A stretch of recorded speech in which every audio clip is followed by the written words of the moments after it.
Hello and good morning. It is Wednesday, the 2nd of December. Yeah, 2nd of December, 2020. We've almost made it through 2020. We're like this close. Hello, everybody. I hope you're having a great day. I'm your host, the Amazing Super Chris. Thank you for joining us in this ungodly hour. My co-hosts, Andy Hall from the Laughing in Disbelief blog. His links are down below over at Patheos and here on YouTube. Will be joining me in just a second, as well as Nokasuchi. He survived. I don't know what he survived. We didn't ask. We're keeping the powder dry. But he survived. He's joined us, and he'll be back in just a minute. After this, we're going to talk about stuff. Back to political stuff. If you don't like it, sorry. It sucks to be you. Did Donald Trump sell the Resolute desk? On Thanksgiving, Typhoid Trump spoke to the press for the first time in 3 weeks since the election, and he did so from a cartoonishly small desk in the diplomatic room of the White House. To add to the pathetic scene, a few feet away sat an undecorated Christmas tree, which seems to fittingly suit his presidency. A dictator at the child's table, and he failed to complete the one job in the room. And if you look at the pictures, it looks like he's signing stuff, but he doesn't even have a pen or a Sharpie or a crayon.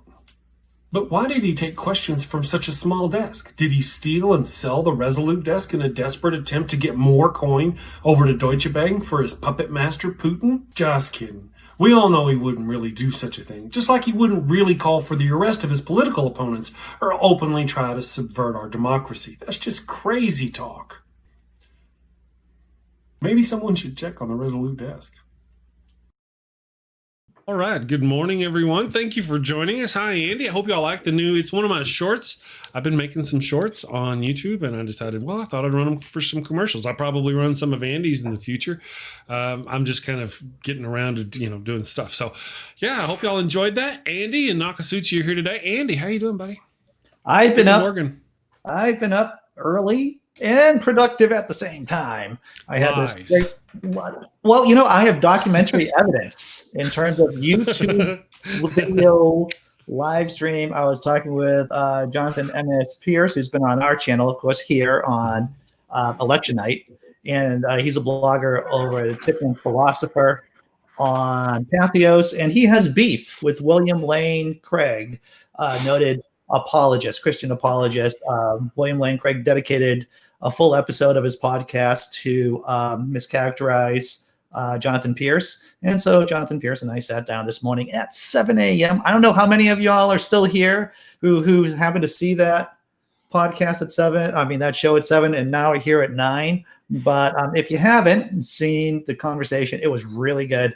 We talked a lot about William Lane Craig, about natural theology, and it's definitely worth checking out. So I'm pretty popped. I'm ready to pop right now. You done had a couple of cups of coffee, right? Yep. You are speeding your titties off. I am. The caffeine junkie. Yeah. Good morning, Nokasuchi. How you doing, buddy? How are you doing? I am on the opposite end of that spectrum. I am just waking up and finding my brain. How's that working out for you? Slow this morning. I got you. Yeah, I understand. Well, thank you for joining us. I hope you're doing okay. I hope you had a good week so far.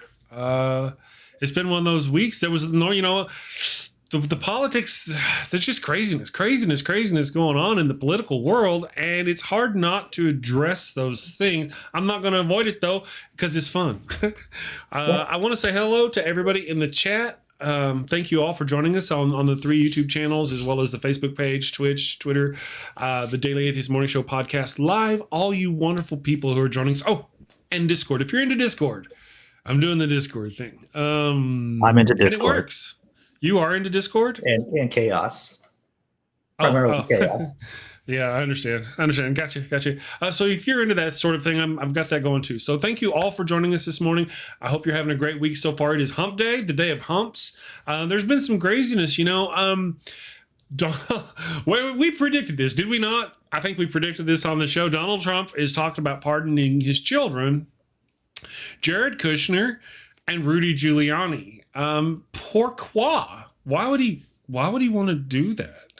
Andy. I think the more obviously there's many layers of why he would be pardoning people, but the more people he pardons or gives preemptive pardons for past sins that may or may not have be caught up in the web of the law. But the more people he pardons, if we're going to graph this out, the more pardons he gives is the less chance of those people to actually rat on him in the future. Oh, well, that's a good point. So the kinder you are to the people around you, or the more perks you give them now, will potentially solidify their loyalty in the near future, when some prosecutors may come knocking at the door and asking them to rat them out. That's because he's an idiot. They're still going to rat him out. What he does for them today, 2 months from now, when they're knocking on his door and they're like, "You're going to go to jail," and they're going to be like, "Let me tell you about the Donald." Oh, when you talk like that, it's like Gomez Adams. And Morticia has just said something French. I just want to kiss you up your arm. Nokasuchi, the wife, gets mad at every time. She's like, "Don't do that." And I'm like, I can't help it, because you heard what he said. Yeah. The notion, especially, I want it to happen on live television. You remember whenever, what was his name? There's that lawyer for the president who they kicked in his door and. Was it Manafort? No. Was it Cohen? Huh? Manafort, Cohen. They kicked in Manafort's door. Oh yeah, Manafort. Yeah, they kicked in his door, and it was all on TV. They had trucks outside his house. I want to see that. I want to see. All right, I want to see. Oh, this is bad, because we sound like the right wing nutbaggers who are called Joe Biden's corrupt and Hillary needs to be. That's what we sound like. That's what we. Whenever we say things like, "I long to see Trump Jr., Ivanka, and Eric hauled out in handcuffs, preferably struggling and resisting." The difference, though, Chris, for that. The difference, though, is we actually have evidence, or for believing this. They don't, but who needs evidence? See, that's the entire difference, and that's what I've been saying all along. Is that like Hillary Clinton and all these investigations, and they go into all these little things, like micro investigations about these huge investigations about these tiny little things, and like blah blah blah. But they completely ignore this like trash truck and trash tornado of the right. I mean, they completely ignore the Trump family in the office the way they are is the definition of nepotism. Go to the dictionary and look up nepotism, and there really should be a presidential seal and the dear leader and Hussein and Fusain. I'm sorry, Don. I'm intrigued by this concept of a trash tornado that you speak of. Yeah, I want to hear the Weather Channel, my local news, warn of trash tornadoes and maybe their cousins, the trash hurricanes. That's right. Yeah. You're like that. What is it? Internet Explorer meme where like all the other browsers like, what are we gonna do? Look the internet, blah blah blah blah blah, and blah blah blah blah, and then finally later on the Internet Explorer goes, look the internet.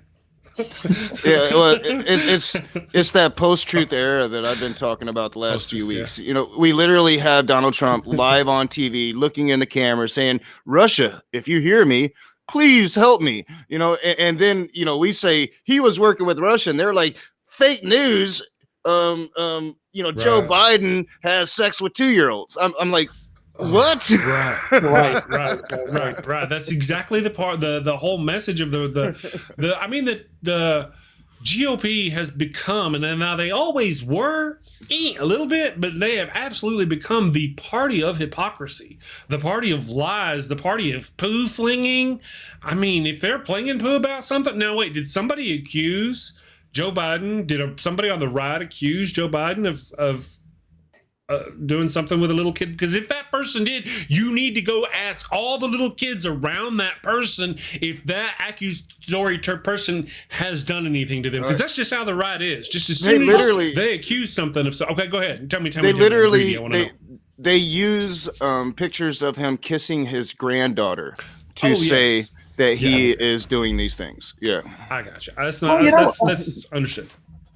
I might be a bit hot off of my conversation about William Lane Craig, but the one thing you can say, and I'm going to bring it back to religion, evangelicals really don't care a whole lot about evidence, verifiable evidence, good evidence. what they care about is about their feels. They care about their feels, and their feels for Jesus, catching feels for the Holy Spirit and for Jesus, and making sure other people catch the feels. See, I'm using the right now, but you see, that's the thing. That's all they care about. They don't care about evidence. They don't care about something that can be verified. They think that little voice in the back of their head is Jesus. And when that little voice says, no way Donald Trump is doing all these things, they think Jesus Christ is telling them that. So that's why, like, I know the truth. You screw your fake news. No, like that voice in the back of your head, guess what? We all have it. A Buddhist has it. A Muslim have it. I, an atheist, have that little voice in the back of my head. You know, isn't it odd? They don't seem to remember when, like, a month ago, that voice was going, there's no way Donald Trump is going to lose. I, Jesus in your head, have said Donald Trump is going to win. It's guaranteed. It's sanctified by the Lord. Well, and yet Donald Trump is losing, and their little voice in their head's shitting itself. And that's why they refuse to acknowledge it. They're like, nope, Jesus told me. Jesus is always right. Must have been stolen. Well, you know, it's like the last time when Trump was president and he was nominated president, they were like, well, God must have wanted him to be president. I was like, where was that kind of mentality from you people when Obama was president? Yeah. You know? Well, it's all part of God's plan, Chris. It's all part of God's plan. It's interesting about that plan. You know, why? About, you know, to pray, not to pray. Anyway. Going there. So we're talking about why he's giving off pardons, and I came across this article on CNN, and the name of this article: Justice Department investigating potential presidential pardon bribery scheme, court records reveal. Yes. So on one hand, you could make an argument. There's one argument that you could say, well, Trump is just pardoning people so that he doesn't, get himself into trouble. They may not, turn on him in the future. Possibly. And then there's this real potential that maybe there's an incentive, a financial incentive for the president to pass out pardons. I know that's hard to believe. Well, there's also there's another possibility. I don't get in. I'm with you guys. I don't believe this, but I've heard them say, well, this is just part of his scorched earth policy. This is what he's doing as he's leaving the White House, and he's just trying to stir shit up. And I'm like, no, I'm pretty sure he's trying to keep himself out of jail. Yeah, that's a good point. Actually, I'm glad you brought that one up, Andy. I have a selfish plug here. It's a commercial that I made, or a short, but just about that very thing, about his thing. So I'm gonna play this short. I hope y'all can hear it. Oh yeah. Here we go. No surprise, but there's another level of corruption being uncovered in the Trump administration. An unnamed someone has been using unregistered lobbyists to senior administration officials to try to bribe their way to a pardon. Money has been allegedly funneled to the White House or related political committees in exchange for hopeful presidential pardons, offering a substantial political contribution in exchange for a presidential pardon or reprieve of sentence. Pardons for bribes, like the crown jewel in Trump's corrupt presidency. Speaking of pardons, after years of running a corrupt presidency and allowing his cohorts to pilfer our nation, reports are already coming out of Trump's associates lining up to beg for their preemptive pardons. Liars and hypocrites on the right are claiming they need to do this because the left is corrupt and Biden is going to do what Trump tried to do and go around locking up his political opponents after he takes office. But really, it's because they're corrupt trash and they know it, and they're trying to get protections while they still can before Trump leaves office. There you go. And it would seem that they are now resorting to purchasing their pardons, right? There's a lot of folk out there lining up for pardons, and it would appear to me that some people are lining up and going, oh, please, Mr. President, I need my pardon. Other people are going, hey, why don't you get these lobbyists to go over there and offer to give him a lot of money in order to give me my pardon or protections later. Forgiveness. You know what breaks me, Chris, when I saw that short, is that it's amazing how long a minute can be. And when you're making these shorts where you're just doing this monologue, somewhere in your head must be like, wow, a minute's a long time to actually talk and make sense. And because I've had that feeling too, just doing 5 minutes on stage, it's like, I had no idea 5 minutes could be so long, and 10 minutes and 15 minutes, because, when you talk to comedians, we talk about how many minutes you have, how many minutes can you do on the fly. But I'm looking at the video, it's like, wow, that's a minute. That's an impressive amount amount. there, didn't I? No, that's a lot to put in. Job well done. When I'm writing out an opening statement, it's usually a 10-minute opening statement. I get that same thing. It's like, man, you never think of just how many words it takes to fill in 10 minutes. It's a lot. Well, it's a lot. You know, I have to be honest, when it comes to these little political shorts, usually like I'll come up with an idea and I'll put a single line and then I'll just start riffing on them. And when I'm done and I go in there and record it, there's a lot on the floor. Oh yeah, dude. I mean, even though a minute is a long time, of course, you'll notice, I don't know if you notice, you may not notice, I cut out every breath. Not because I don't like cutting out my COPD every time, but I do it to shave off the seconds because I don't have enough time. And like the video you showed me, Andy, said shorts need to be 58 seconds long, not a minute, but 58 seconds, because YouTube won't blah blah blah. So to get in all that, I start writing, and like that last one at the end of the video, I still had that one little slight to drop in there going, it looks like they've now resorted to just buying their pardons. But I didn't have enough time to get it in there. I had to select, but I figured I'll be making more videos about those pardons. Something tells me. Something tells you. Do you want me to read the article or read pieces of the CNN article about the investigation? All right, so once again, the CNN piece is Justice Department investigating potential presidential pardon bribery scheme, court records reveal. This is from today, I believe, December 2nd. That's right, updated at 6:01 a.m. The Justice Department is investigating a potential crime related to funneling money to the White House or related political committee. You'll have to excuse for my sarcasm inflections here, of course, ladies and gentlemen. In exchange for a presidential pardon, according to court records unsealed Tuesday in federal court. The case is the latest legal twist in the waning days of President Donald Trump's administration after several of his top advisors have been convicted on federal criminal charges, and the possibility rises of Trump giving pardons to those who've been loyal to him. The disclosure is in 20 pages of partially redacted documents made public by the D.C. District Court on Tuesday afternoon. The records show Chief Judge Beryl Howell's view in August of a request from prosecutors to access documents obtained in part in a search as part of a bribery for a pardon investigation. So this is just an investigation at this time. We do not, it is ongoing, and hopefully we'll find some happy things, some happy news from the investigation. Yes. Yeah, we should never allow any president to pardoning anybody in his staff. We should never allow that to be normalized. Now, Trump isn't the only one that's done it. Most presidents do this. Usually you don't hear about it. This time we are. And we really need to, I think, as a people moving forward, settle this issue, because nobody should be above the law, not even the sitting president of the United States. And too often they use national security as their excuse for breaking the law, and that shouldn't be allowed. Right. No, totally agree with you on that. Yeah. Well, they're just changes we need to make. I mean, it's just as we've watched this corruption pour through our entire government, it's just horrible.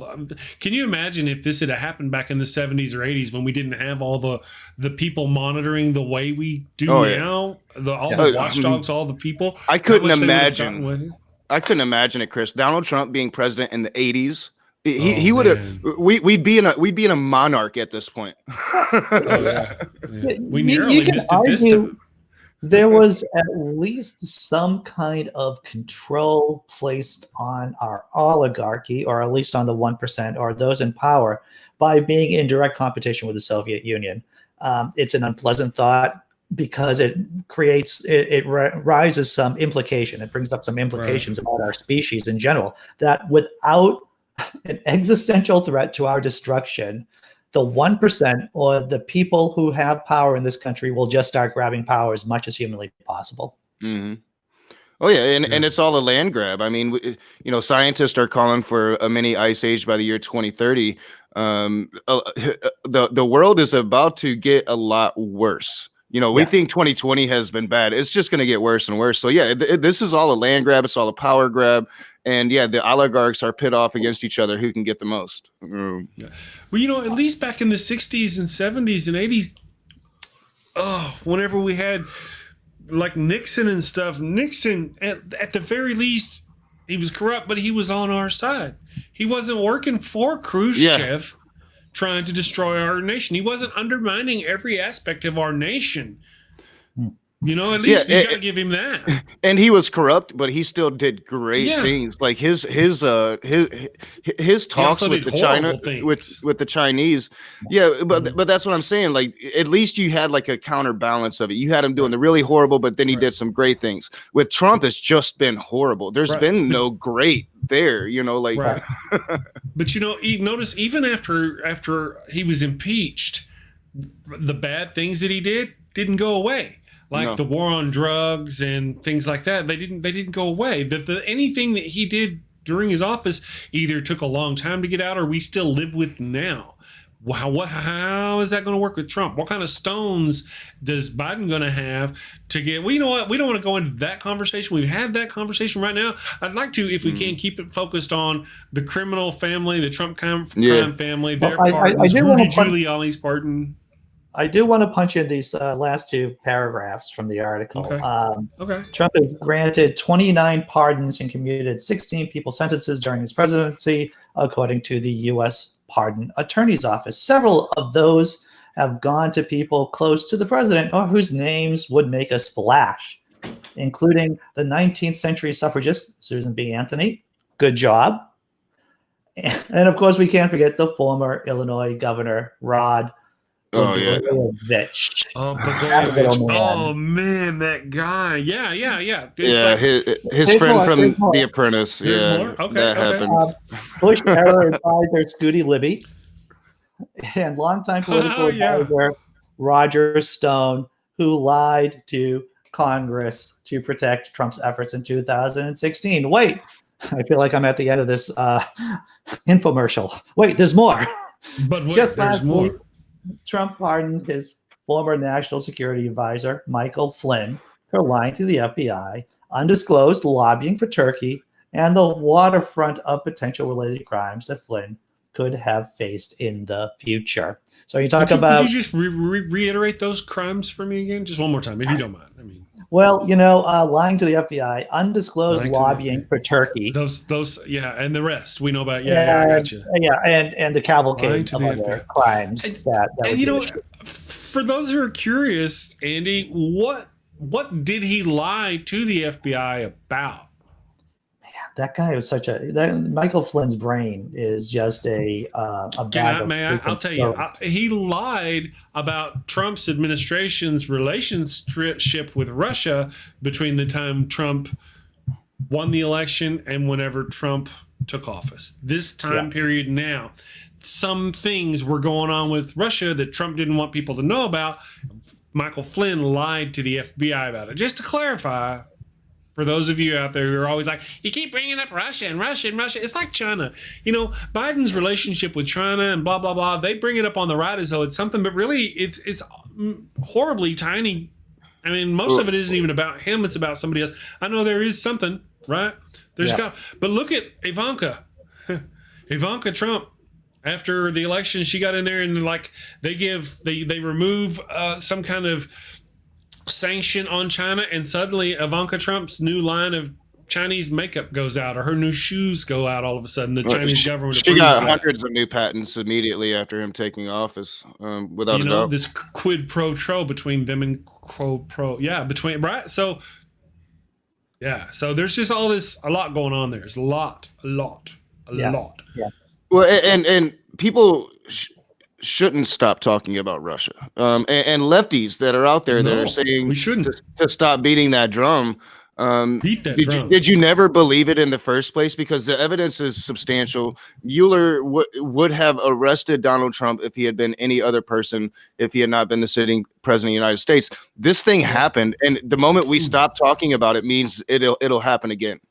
That's what, something is part of the deal. The reason why the Obama administration and the Department of Justice at the time didn't arrest Trump was because they thought it would seem political. They were investigating him with his relationship with Russia, but they didn't want to do anything about it because they thought it would be seen as political. Oh no, let's not do anything about it and what we got was Trump. Okay, Mueller, I get that. That's wait. But then now we have Rudy Giuliani under investigation, and parts of Trump's administration right now under investigation, and then the Department of Justice and the people who are investigating him don't want to do it because it will seem like political. If they go arrest Rudy Giuliani right now, the right wing will go, "Oh, this is a political conspiracy and so they're going to let it slide." And what happens when they do that? Yeah. What happened with Trump when they did that? We got Trump. They should arrest Giuliani's ass. This is the problem with the left in general, is that it isn't, and we talked about this a million times on the show, is that they're not aggressive enough, or they care about what the right's going to do in case, as we said, the right's already going to do that. It's the same way as, it's just a lack of assertiveness, of aggressiveness, and of working basically against the other side. The thing is with the DNC is that they're so obsessed about capturing the middle, right? They put out any fires whatsoever, or they really try to dampen down the progressive wing of the party, which is actually the thing that's going to get the job done. I mean, you can only hold the middle. Holding the middle in this country is just trying to make a firewall against fascism. That's all it does. And it's the progressive wing that pushes the conversation to the left that actually does things. It's done things, and it's given us things like the 40-hour work week, for an example. It's given us what healthcare benefits we have right now.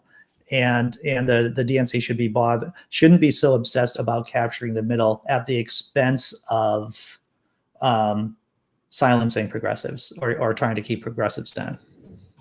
Well, and when it comes to like prosecuting Trump over Russia, it wasn't a political decision. It was a constitutional crisis. DOJ policy didn't allow an indictment of a sitting president, and there's questions on whether or not constitutionally you can indict a sitting president. And people can't forget that. We've got to take care of that issue. That issue has been brought to the limelight in the last 4 years. And we say that nobody's above the law in this country, and yet one person is, and that's the president of the United States. We have to change that. Now, I absolutely agree with everything you just said. But what I was referring to was pre-Trump presidency, when he was still running before the election. They were investigating him, but did not want to do anything because they thought Obama definitely made a political decision about not investigating publicly. Yeah. And now the Biden administration or whomever, the question was raised, Lady Starfire said, who's behind all these investigations, FBI or CIA? Is complicated because the FBI actually, CIA should be involved, but the FBI, then there's also the state of New York and stuff like that. CIA is supposed to be involved overseas. CIA technically shouldn't be involved here. That should be FBI jurisdiction, but I would not doubt that the CIA and FBI are working hand in hand. Well, of course, they're supposed to be. The Department of Justice is right now doing this. The particular article that I was talking about. That's what I heard too. About the bribery screen. That's Department of Justice stuff right now. Mm-hmm. Well, and the things like with Trump's relationship with Russia, that should be a CIA thing. The thing with Trump's relationship with China, that should be Ivanka's relationship. That should be a CIA thing.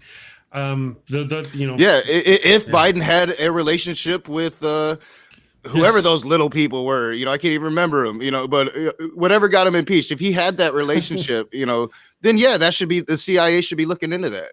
And guess what? They have, and they found nothing. Right. Well, there's things that we've gone through. We've been through the whole investigations by the right. The people on the left have been investigated by the right. The people on the right have been investigated, and they're in jail. Lots of them are in jail. Lots of them have pled guilty. Whenever you bash me about bashing on Trump, but wait a second, Trump, if you don't remember, he paid off a porn star with sex about thing with campaign funds, and then you're like, no, he didn't. I'm like, wait a second, his lawyer is sitting in jail, pled guilty to doing it for him. Yeah. There's, I mean, once you get... Once again, it's important to bring up to our atheist brothers and sisters that there is this middle ground fallacy. And here in the States, when making the middle ground fallacy, politically speaking, you are center right. You become center right that way. You don't become centrist, not in any what other countries would consider to be a centrist. You become center right. And once again, it's a fallacy. Assuming the fact that the center is what is correct is fallacious. It is not true. You have to look at the data, follow the data, and you'll see it is progressive policies is what, Enlightenment values are progressive values ultimately. Well, yeah, I'm really sick of people saying, the center's always right. Look, the middle ground, playing middle ground got us where we're at. So how is that right? Well, the middle ground keeps moving. The Overton window that Andy has brought up several times. It just keeps moving and moving and moving. And the right wing keeps getting crazier. Actually, this is the deal. The crazy right wing has always been there. It's just they're getting louder and louder and more of them and more of them. They're just absorbing what we think of the normal conservative-minded people. Well, the oligarchs are using... the 1% or certain members, most of the 1% are using religion to rile up, these very energized voters, we'll say, right? The lunatic voters, the anti-maskers. And it's a very effective strategy, and it just highlights the structural issues of our society in general. Vesta, I just want to talk about something that Vesta or Vista, I believe it's Vesta, in your chat, Chris. As an outsider, I'm wondering if part of the problem is that the U.S. only has 2 political parties. Most countries have at least 3 viable political parties. Yeah. There's a lot of problems here when it comes to our political arrangement. Having 2 political parties doesn't help. But even if you have multiple political parties, I think the core problems that face our society right now, like unsexy topics like gerrymandering, for an example. Mandatory voting. That I think that could happen in multiple party systems. That's just a guess on my part. I will say the problem with our freaking system is something that Alexis de Tocqueville pointed out in Democracy in America a long time ago, and he said that the power of the presidency is fairly weak until the president starts interacting with foreign powers, and then he becomes imperial. Basically, paraphrasing de Tocqueville. And I say that's the problem with our system. And it's been the problem with other countries that have adopted our system, which has a really powerful chief executive. It has a tendency not to work in the long term. And I think a lot of the problems with our system is just capitalism itself. When it was the mom and pop back in the day, capitalism seemed to be working, but the moment we allowed the monopolization of corporate America, and we allowed these billionaires to come into existence, we lost that. We had corrupt capitalism, and the 2-party system has just ensured that corrupt capitalism hasn't been touched. So I think it adds on to the problems, but the source of the problem is the capitalism itself. I think it's actually, we need to drop a word in there, if we may, and that would be unfettered. Unfettered capitalism, is and that's the right wants to push more and more for that. The left gives us regulations, appease the capitalist. There was times in our country where they worked little kids in sweatshops and for next to nothing, and if it weren't for what we consider the people on the left, they'd still be doing that. People on the right are about finance and money. I want to point out that there is a common fallacy, and this is how religion and politics are so intertwined in this country. The reason why Christianity has become more humanistic isn't because of Christianity. It isn't because of Christianity. It's because of humanism acting on Christianity. The reason why capitalism has become more humanistic isn't because of capitalism. It's because of humanism acting on capitalism. That's what it is. See what he said. What Andy said it right there. And that's true. And it's sort of like our own little Overton window of what would we call it? Liberalism against the church, our own, or humanism. Our own Overton window of humanism on the church has been pushing them to the left. and keeping them, because the church is all about power, control, oppression. I mean, we got hundreds, thousands of years of history.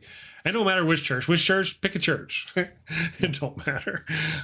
So they're all about that sort of thing. So you see, they're cheering Andy on. I'll say this: Brainbug mentions too many people have been duped into believing that corporate monarchy is peak economics, and what it is, and I'm going to say this over and over again because it's important. The middle class was corrupted by the Reagan tax cuts. We got lulled into believing that people don't have to pay their taxes and everything will be okay.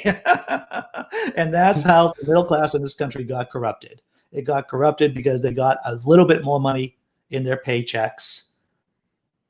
And that's the myth of trickle-down economics. That is what has put us on this path.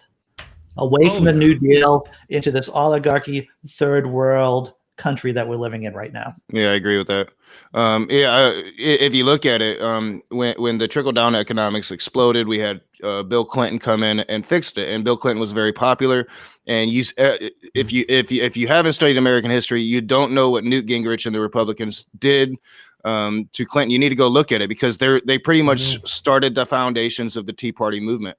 You just speak untruth, and you speak it enough times until enough people believe it. And that's where it comes from. I recently watched, for my public speaking class, I recently watched a video about Lee Atwater, and he was one of the keys of people in doing that, about just lying. They're talking to Al Gore, and the person interviewing Al Gore live on the spot will go, Al Gore, there's a rumor going around, or actually over at the other campaign, they said they're not sure, but they think they heard that your wife was communing with devil worshippers back in the 70s. Is this true? And he's like, of course it's not true, but it doesn't matter. It's out there. He's got to deny it. He's on his heels. The right is lying. They're part of the hypocrisy. He helped George Bush, Chris, say that. Let's pretend that I'm Al Gore and you're the reporter, and you ask me the same question. Just ask the same question right now. Okay, so I've heard that your wife back in the 70s communed with Satanists. Is this not true? Did she not dance around the fire naked with Satanists? George W. Bush is an addict, an alcoholic, and a coke user. Do you want that guy for president? Next question, please. See, Andy, you'd have been better. You don't answer the freaking question. You just my answer. We're not talking about me. My answer would have been go F yourself. You don't answer the question. You just punch hard, as hard as you can, and you pivot to the next question. But that's the deal. This was kind of this was the first time this was really kind of being thrown out in American politics like this. They even tried to go with a clean boxer, a clean fight bill in politics, which of course Lee Atwater and the people on the right fought because they didn't want to be held accountable for lying about their. So this was like the beginning of and it's just gotten worse. If you saw this graph, it started, of course, politics have always been that way, but this has just been like manufactured, political, intentional, organized, schooled lying, where they have rooms of people where they pay them to think about lies to tell about these other people. Just to smear their names. I want to talk about this some more because it's the idea that it takes maybe the DNC or Democratic politicians a generation to figure out what's going wrong, right? About what kind of policy, about what kind of strategy the right's doing. And then they're that's what I'm saying. They knew it because at the time when it first started, when Lee Atwater was still alive, they did indeed try to make laws or policies against, they called it like the Clean Politics Act. So they saw what was going on, but it got knocked down. There was nothing they could do about it, and it just kept going. I'm just saying, you're not giving them the credit they deserve. If you get hit with that trick once, it is to go to my classic Trek reference. Fool me once, shame on me. No, shame on you. Fool me twice, shame on me. It's the idea you get hit with that cheap tactic once. The next time that comes up, you should be ready for that. Well, yeah, and you can't forget because it was right then that what you're talking about with Al Gore, that was Al Gore going against was George Bush, the first, the elder, and George Bush the first, in those primaries against John McCain, smeared that man, lie after lie after lie after lie. And it was disgusting. And people still today, the Republican Party still today, there's a lot of animosity towards John McCain because of the lies that George Bush Jr. told about him. And they're not even remotely held to the same kind of, well, like Andy said, Andy's like, well, once they lie about you and you're done, well, you just roll and you just don't fall for that again, right? That's right, Andy. You just don't fall for it. But it's not that way on the left. On the left, one out, you're done. You fell for it once, you're done. Which one of them, if you can correct me, I don't remember his name on the left, misspelled potato? That was Dan Quayle. That was Vice President Dan Quayle, a Republican. I got another one for you. You go, yeah. Well, do you remember that? That cost a man an election. Yeah. Who was it? Which left-wing political candidate was it? Who screamed too closely to him, like Howard Dean? Screamed too closely to his mic. His voice broke, and it went public that he screamed that way, and boom, he's done. I'm kind of glad about that one. He was a fake progressive. We figured out he's a fake progressive. He would, that dude had us fooled. So but outside of that, it doesn't take much. I mean, what's his name? You guys are picking up what we're putting down, right? On the right, they do all kinds of things. Al Franken took a comedy picture and resigned over it. Yeah. On the left, that one woman, her ex-husband released photographs of her that she had sent him from text during a relationship, so she quit and left the politics. But on the right, I mean, they just there are clear strategies to use, and they're professionals. Al Franken, dude, you could have just held on. If you can hold on, then because that's obviously what the right people. Does. There are obviously just people who don't want you. There are Democrats who don't want you to run for president because they're running for president. If you can, and he was a progressive. They don't like progressives. And so I would have been just like, hey, double, go on the attack about something else. Charge and change the narrative. We don't do that. And if nothing else, then just hold your water, and just hold out through the storm. Isn't it almost like a political think tank and the right kind of candidate could come up with this little scheme that could really just kind of rock our nation and go through? It almost sounds like the right has done that based on what the right can get away with. Racism, right? They used racism. They hitched their wagon to God, abortions, guns, and racism. And look, it's just got them this mad amount of power. If you had candidates on the right that could do what Andy's talking about, come up with these things, these ways, be aggressive, stop with the Biden shit where they're going, okay, now everybody needs to work together. No. We need to go after and prosecute the corrupt politicians. Now listen, they're like, oh no, you sound like the people on the right. That's right, I do, because that's what they did. It's accused non-corrupt people, trying to destroy the lives of good people. The playbook for Biden is very clear. What he could, if he wanted to do it, he would say that, look, centrist crap, and then he would, make sure that that he wouldn't be stifling progressives, and he would be going after those people on the right. And being aggressive in that way, because if he wants to stick to his brand of being a moderate, that's one thing. It's like Augustus Caesar, right? When he was destroying the Republic, when he was in power, he was saying, "Well, I'm all for the Republic, I'm all for democracy," and then he was just devouring the Republic and forming this autocratic government. Biden can do all the mouth music he wants to try to calm people down, but he should be really pushing hard. He needs to push hard. Yeah. He should direct his DOJ to push. Yeah, I definitely agree with that. Yeah. I mean, and it's not, that wouldn't be like a president interfering with the Department of Justice. That would just be a president opening up government to be transparent so investigators can investigate. And then so the Department of Justice, we need to replace the Department of Justice with impartial people as best we can. Bill Barr cannot stay there. That's going to take a year. And that's the thing. I don't know if y'all have seen Bill Barr, what he came out, no evidence of election fraud. Even when you're corrupt, Bill Barr is coming out against you. And the 40% are still believing you. I mean, we have a huge problem in this country. I mean, huge problem in this country. I keep swinging that back to we need to make Fox Corporation pay for that. This is Fox News is doing. Yeah, I agree. And people start waving that First Amendment flag, and I'm like, it doesn't matter if we don't have a First Amendment. They're willing to remove it. It's always the newscasters, and they should. The Bill O'Reillys of the world, they should. But no, the people that should be paying for this are the Murdochs of the world, are the owners, are the corporate owners that are making these corporate decisions. We hold the Carson Tuckers accountable, which we should. But Murdoch, those are the ones that are allowing this and perpetuating this. Absolutely. Okay. Thank you for mentioning that. Like Donald Trump is going after Twitter and Facebook and all these things because Twitter is trying to put a wrangle on him. Right. He's trying to remove certain protections that protect the owners of Twitter. What we need to do is remove any protections that protect the owners of Fox. Yep. Just like that. So if they start putting out fake news, they can be prosecuted for it. These billionaires will not be untouchable. I mean, just as a novel idea, and I've said this before, and I've joked about it on my blog, Laughing in Disbelief. Yes, that's a cheap plug.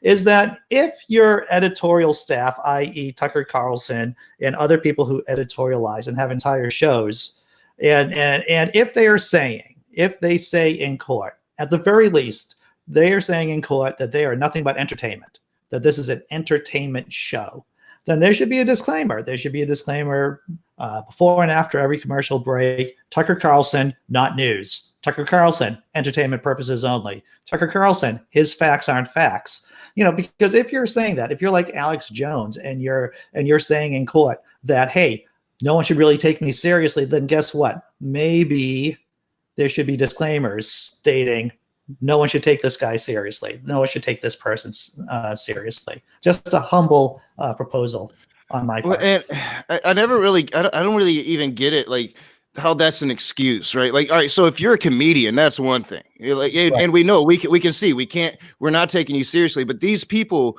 dress themselves as newscasters, surround themselves with a newsroom, and then cry and say, "Oh my God, we're not news, we're just commentators." No, they need to be held accountable like the news, like real reporters. If you're gonna act like a reporter, then you need to face the consequences like a reporter.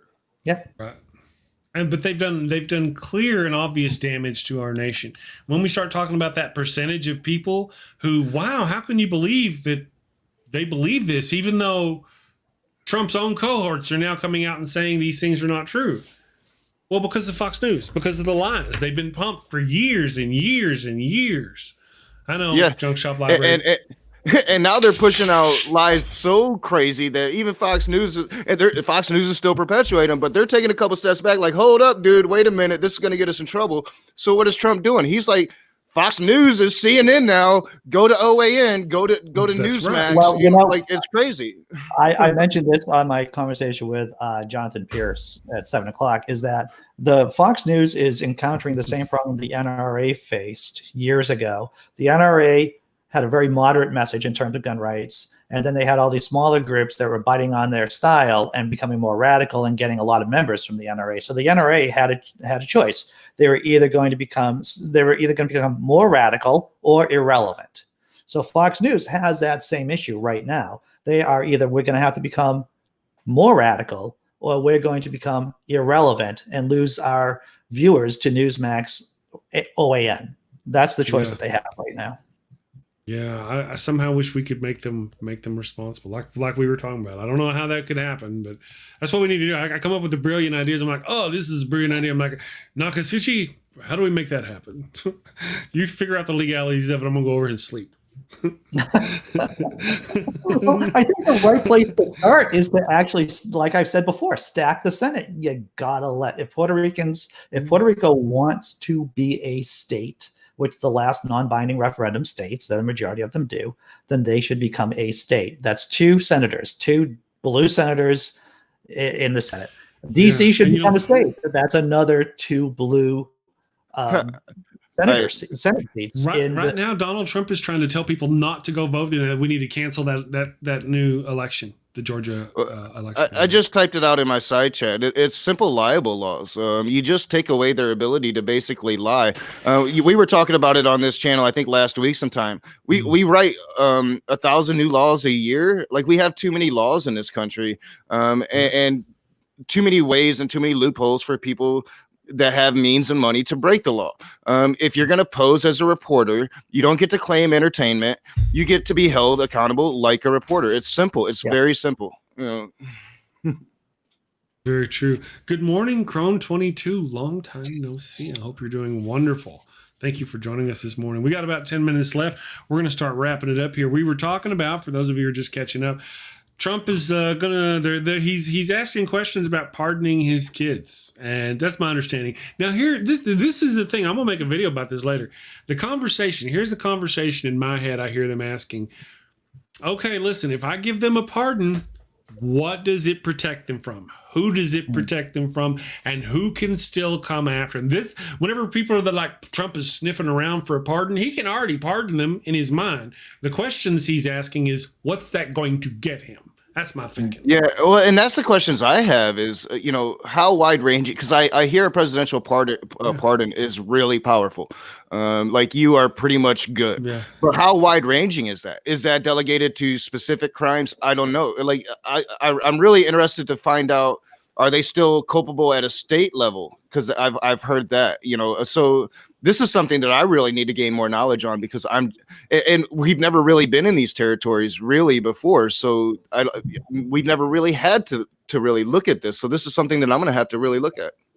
Right. Well, in terms of politics, trumping the law, I'm sorry for always saying trumping, but it just seems the word comes to my mind. Yeah. If Trump is out of office and he has those pardons for federal crimes out there, and if state prosecutors prosecute those people he's given pardons to, sure, maybe there's some legal difficulties. But the fact that Trump is not in office means that their protections are much lower than they would be if he was in office.